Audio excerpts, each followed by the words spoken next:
What's going on, guys? It's Andrew from Defensive Fit. I'm here with Hawk. It's a little quiet, so I want to talk about bleeding control kits. I want to try to keep this as short and sweet as possible. So, things you need to have in a control, what do you call it? I can't even talk. In a bleeding control kit, most of us have a first aid kit. Probably the majority don't have bleeding control kits.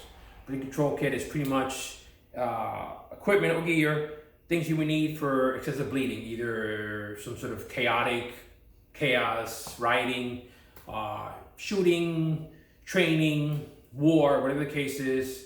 Something happens to you and you're bleeding a lot, and if you don't control it, you could die. That's pretty much what a bleeding control kit is. Anyway, I want to talk about some of the things you should have.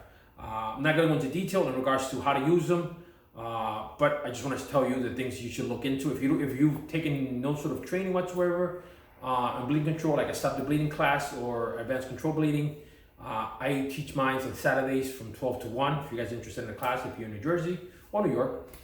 If not, find one in your area. I definitely recommend it. You want to know what to do and how to do it and make sure you do it correctly. Anyway, I digress. So, first thing, cat tourniquet for extremities. You have some sort of injury to your leg where you're bleeding excessively, and if you don't control it, you could die. You want to slap this on, tighten it as much as possible. That'll stop the bleeding. One option.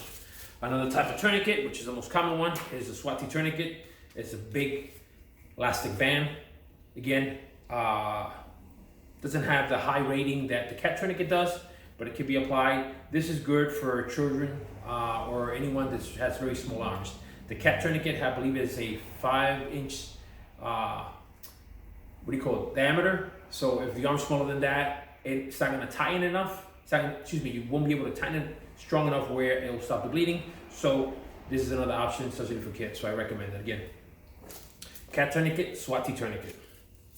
Things you want to have are a pressure bandage or Israeli bandage. So you have a pressure bandage. They're both the same thing, believe it or not. Is the Israeli, he's got this little hook where when you wrap it around, it helps tighten it up a little bit. A regular pressure bandage is the exact same thing, which is an ace bandage with the pad, but doesn't have the hook. Again, highly recommend it. So you want to have that. You want to have as much as possible gauze, a lot of gauze. Gauze to obviously apply pressure once you, you identify the wound, and also for wound packing. Let's just say you have a bullet to one of your junctures, some sort of stab wound, puncture wound, again, it could be anything.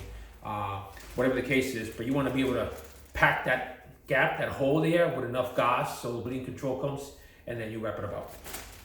So, proof of thought. Gloves, obviously, you never know.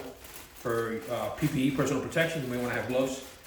Another option you want to have on the cheap end is you can still get, you always want to have gauze. However, though, let's just say it's a little bit economical. You could do a couple options. You could get an ace bandage with some gauze. So, the ace bandage with the gauze pretty much replaces this. This goes between $5 to $10 depending where you go. You're looking at $1 or $2 at the dollar store or maybe a pharmacy. If you get the Ace brand, it might be a little bit more. And then gauze. Gauze is pretty cheap. Again, same thing, a little cheaper, save yourself maybe half the cost. $30 to $40, $15 to $20. Again, not too expensive. You gotta keep in mind it's for your life. So, or your loved one's life, or anybody. Do you really want to go on the cheap end when it comes to saving somebody's life or your own for that matter? So, anyway, these are a couple things that I recommend. If you're interested in putting a kit together, send me a private message. I can give you pretty much the things that I think you should have in a kit. I'll even take a picture, show you the ones that I have. I have multiple kits. If you live in the area, we'll say the tri-state area or in New Jersey, I have a friend of mine, he's got a store in Bloomfield called Safety NJ. So you go to his store, Safety NJ, again, Bloomfield, New Jersey. And a lot of the stuff that I have here from both my personal use and training, because I do teach the Stop the Bleeding class, I got it from him. Mention my name, his name is Scott Larson. Say, hey, Andre sent you, and he'll take care of you. You can either buy a pre-made kit, or he could even help you put one together depending on what your needs are and what you're looking for. Anyway, again, I was trying to keep this video short and brief, so if I'm talking too fast and you missed something, let me know.